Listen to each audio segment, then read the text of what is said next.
आज की वीडियो में तीसरी पातशाही श्री गुरु अमरदास जी की वाणी जो कि आदि ग्रंथ में दर्ज है, उस शब्द का पहला पद का अनुवाद हम आप तक पहुंचाने का प्रयास करता हूं।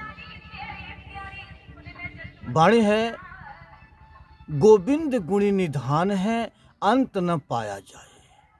कथनी बदनी न पाइए, हौ में बिचो जाए। सतगुर मिलिए सद भय रचे, आप बसे मन आए। संतों महात्माओं ने उस परमात्मा को गुणों का खजाना ला इंतहा बेअंत कहा है, जो कि वह परमात्मा निराकार निर्लेप सदा एक रस रहने वाला हर जगह मौजूद है। संतों महात्माओं ने उस परमात्मा को सर्वशक्तिमान व सर्वव्यापक कहा है।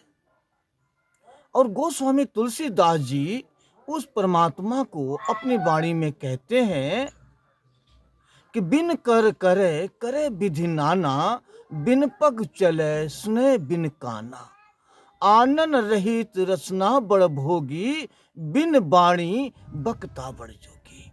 यानी वो परमात्मा हाथ नहीं है पर सारे कर्म करता है, उसके कान नहीं है मगर सब कुछ सुनता है, जीभ नहीं है पर सारे स्वादों को जानता है, आंख नहीं है सब कुछ देखता है, पैर नहीं है पर दौड़ता है। बेगर वाणी के वो सब कुछ बोल रहा है।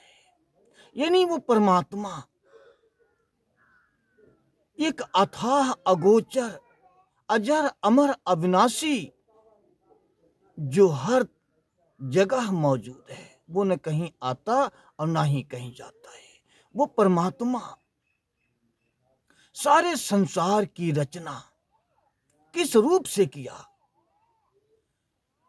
कि हम 10-20 फीट का अगर कमरा बनाते हैं तो पिलर और दीवारों की जरूरत पड़ती है, मगर उस परमात्मा ने इतना बड़ा आकाश बना रखा है जो कि कहीं पिलर या कोई दीवार नहीं खड़ी है। पृथ्वी की रचना की जो कि न इस पृथ्वी के गहराई का पता है, ना ही इसकी ऊंचाई और ना ही इसके लंबाई चौड़ाई का पता है। जो सूरज चांद सितारे की जो रचना की है, ना ही सूरज का ऊंचाई का हमें पता है, न तारों का गणना है और ना ही चंद्रमा की शीतलता का हमें कोई ज्ञान है। तो जो इतना उस परमात्मा ने 84 लाख योनियां बनाई, जो कि कितने जीव कितने योनियों के हैं, कितने पेड़ पौधे किस किस तरह के हैं, कोई गणना हमारे पास नहीं है। क्या ये कार्य कोई एक आम व्यक्ति कर सकता है या इंसान के करने की कोई बात है? भाई वो तो परमात्मा जैसे अनंत है, उसी तरह उसके गुण भी अनंत हैं। उसके गुणों का महिमा गुणगान कर पाना हम सभी जीवों के लिए असंभव है, हम लोग नहीं कर सकते। वो परमात्मा जैसे निराकार निर्लेप एक रस है, वैसा ही उसका आदि अंत का कोई पता नहीं है, जो कि सारा संसार आज उस कुल मालिक की मुट्ठी में कैद है। जब तक मुट्ठी बंधी है तब तक संसार चल रहा है। आज अगर वो मुट्ठी खोल दे तो संसार में प्रलय महाप्रलय सब कुछ आ जाएगा, जो कि सृष्टि का विनाश हो जाएगा। ऐसे परमात्मा को हम दूसरी कड़ी कहती है कि कथनी बदनी न पाइए, हौ में बिचो जाए। ऐसे निपुण अखंड परमात्मा को हम कथनी बदनी से पाना चाहते हैं। बार बार पढ़ने से वेदों ग्रंथों शास्त्रों पुराणों का हम पढ़ पढ़ के समझते हैं, जो उसमें उस कुल मालिक के गुणगान लिखा हुआ है, उसको पढ़ लेने से ही हम समझते हैं कि हमारा भक्ति पूरा हो जाएगा, हमारा जीवन सफल हो जाएगा। अगर कहने से ही सिर्फ हमारे कार्य हो जाते तो फिर तो हमारे कोई भी दुख नहीं रह जाता। संसार में कहने से कुछ नहीं होता, जो कुछ है वो करनी पर सब कुछ डिपेंड है। कबीर साहब जी कहते हैं, करने बिन कथनी कथे अज्ञानी दिन रात, कुकर सम भूकत फिरे सुनी सुनाई बात।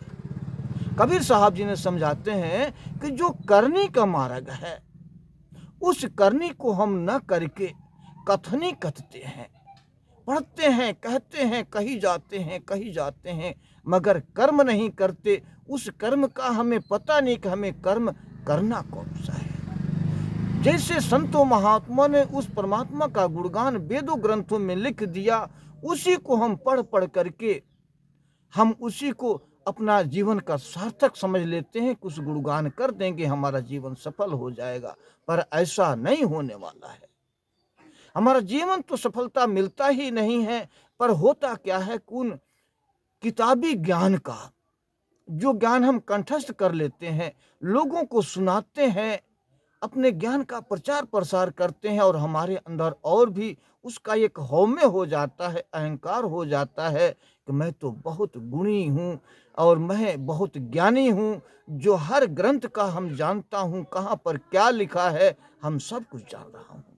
न हमें काल का पता है और ना ही दयाल का पता है कि हमारा इष्ट कौन है। पढ़ने और लिखने से हमें यही होता है कि और हम अहंकार का शिकार हो जाते हैं। पर संतों ने समझाया कि उस परमात्मा को कथनी बदनी से पाया नहीं जा सकता। जो अहंकार हमारे ऊपर जो हो गया, संसार के अनेक प्रकार का, धन का अहंकार, बल का अहंकार, ज्ञान का अहंकार, किसी भी तरह का यंत्रों का अहंकार, पदवी का अहंकार, जितने भी अहंकार हैं, सारे अहंकारों का अगर कहीं निषेध है, कहीं उसका मिटना है, तो हम अगर सतगुरु के शरण में जाते हैं, वाणी क्या कहती है, सतगुर मिलिए सद भय रचे, आप बसे मन आए। अगर हम सतगुरु की शरण पकड़ लें, वो पूरा सतगुरु के शरण में चले जाएं, जो कि हमें वो उस नाम को लखा दे, उस ज्ञान को लखा दे कि जो परमात्मा की दरगाह से आता हुआ ज्ञान जो हमें वो बता दे। और ये ज्ञान हमें पूरा गुरु ही बता सकते हैं। पूरा गुरु कौन है? कबीर साहब जी ने लिखाया कि गुरु गुरु में भेद है, गुरु गुरु में भाव, सोई गुरु नित बंदिए, जो शब्द बतावे दाओ। यानी गुरु में अनेकों भेद है, मगर कोई पूरा गुरु अगर उस शब्द का दांव बता दे, जो शब्द के दांव से ही काल मात खाता है। नहीं, काल के पिंजरे से कोई बचा नहीं, काल अपने दांव में सारे संसार को फंसा के रखा है। अगर कोई जीव निकल सकता है कि शब्द की कमाई करने से ही निकल सकता है। तो शब्द क्या है कि गुरु नानक साहब जी ने समझाया कि शब्दे धरती शब्दे आकाश, शब्दे शब्द भया परगास, सगले सृष्टि शब्द के पाछे, नानक शब्द घटे घटे अच्छे। गुरु नानक देव जी ने बताया कि वो शब्द ही वह परमात्मा है, और परमात्मा ही शब्द है। जिस शब्द सारे सृष्टि की रचना हुई है, वही शब्द परमात्मा ने हर इस सृष्टि की रचना करके हर ये घट के अंदर उस शब्द रखा हुआ है। अपने मिलने का मार्ग उस परमात्मा ने खुद बनाया हुआ है, कहीं बाहर ढूंढने की जरूरत नहीं है। हमें अपने घट के अंदर ही पूरे सतगुरु के ज्ञान के द्वारा हमें उस शब्द की कमाई करना चाहिए। तो जब हम उस शब्द की कमाई करेंगे, गुरु जब हमें लखाएंगे, सदगुरु के शरण में जाएंगे, गुरु के हुक्म का पालन करेंगे, गुरु के रजा में राजी रह करके हम जब कमाई करेंगे शब्द की, अपने सूरत को शब्द के साथ जोड़ेंगे, तो ज्यों ज्यों हमारी सूरत एकाग्रता में आएगी, वो धुन सुनाई देने लग जाएगा। और भी ज्यादा एकाग्रता होगी तो हमारी निरत उस प्रकाश को देखना शुरू कर देगी, जो कि उस धुन के अंदर, उस नाम के अंदर, उस शब्द के अंदर आवाज भी है और प्रकाश भी है। वही प्रकाश जो परमात्मा का है, जो कि अगर हमारे अंदर वो प्रकाश दिखाई देने लग जाएगा तो हमारा शरीर के रोम रोम ही नूर से भर जाएगा। और जितने भी हमारे आदि अंत के पाप जो हैं, उसी शब्द की कमाई से क्षीण हो सकता है। मगर उस शब्द की कमाई करने से हमारे अंदर कुछ ऐसा भाव होना चाहिए कि जैसे शिष्य जो होता है तो सेवा करता है अपने स्वामी का, और स्वामी की सेवा में इतना वो उसके अंदर एक भय बना रहता है कि कोई हमसे ऐसा गुनाह न हो जाए ताकि हमारा स्वामी हमसे रूठ जाए, नाराज हो जाए। वो चुन चुन करके वही सेवा करता है जो कि मालिक उसे प्रसन्न रहे, उसकी सेवा से प्रसन्नता मालिक को मिले। इस तरह से हमारे अंदर वो भाव बना रहना चाहिए, हमारे अंदर वो डर बना रहना चाहिए कि हमसे कोई गुनाह ना हो जाए ताकि सतगुरु हमसे रूठ जाए। क्योंकि सतगुरु ही सब कुछ करता धरता है। जीवन का उद्देश्य पूरा अगर हो सकता है तो सतगुरु की सेवा से ही हो सकता है। अगर हमारे अंदर ये दीनता भाव, नम्रता, सहनशीलता, दया, संतोष, अगर ये सारे गुण हमारे अंदर अगर उस नाम की कमाई से जब आ जाएंगे तो वो परमात्मा खुद ब खुद हमारे घट के अंदर आके हमारे हृदय में बस जाएगा। जब हृदय में हमारे बस जाएगा वो परमात्मा तो हमारे अंदर दया भाव और प्रेम का एक भंडार हो जाएगा कि हम दूसरों के दुख को अपने दुख के जैसा समझना शुरू कर देंगे, दूसरों के मदद में हम लग जाएंगे, दूसरों को हित के लिए हम अपना जीवन समर्पित करेंगे, दूसरों को परोपकार करना शुरू कर देंगे, संतों महात्माओं की सेवा करना शुरू कर देंगे, जो कि हमारा सारा जीवन जो स्वार्थ में बीतता आ रहा था वो हमारा जीवन परमार्थ में बदल जाए।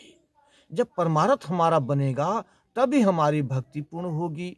गुरु की सेवा हम करने में जब लग जाएंगे तभी हमारा जीवन सार्थक बन सकता है। ये गुरु की ही दया है, गुरु की ही मेहर है कि वो अपना मेहर दया भरी नजर जब हमारे पे डालता है तो हमारे अंदर भी सद्भाव पैदा हो जाते हैं, प्रेम प्यार पैदा हो जाता है और हम सतगुरु की सेवा करने के लायक बनते हैं, जो कि हमारी जिज्ञासा, हमारा प्रेम और हमारा शौक बराबर सतगुरु के चरणों में ही लगा रहता है।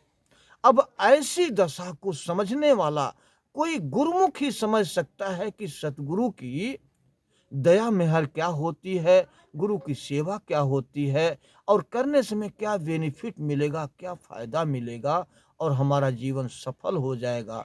ये सब जानने के लिए हम अगली वीडियो में जो अगली बाणी कहती है उसका खुलासा हम अगली वीडियो में करेंगे। जब तक के लिए मुझे आप इजाज़त दीजिए। धन्यवाद। वीडियो को लाइक और सब्सक्राइब करना न भूलें।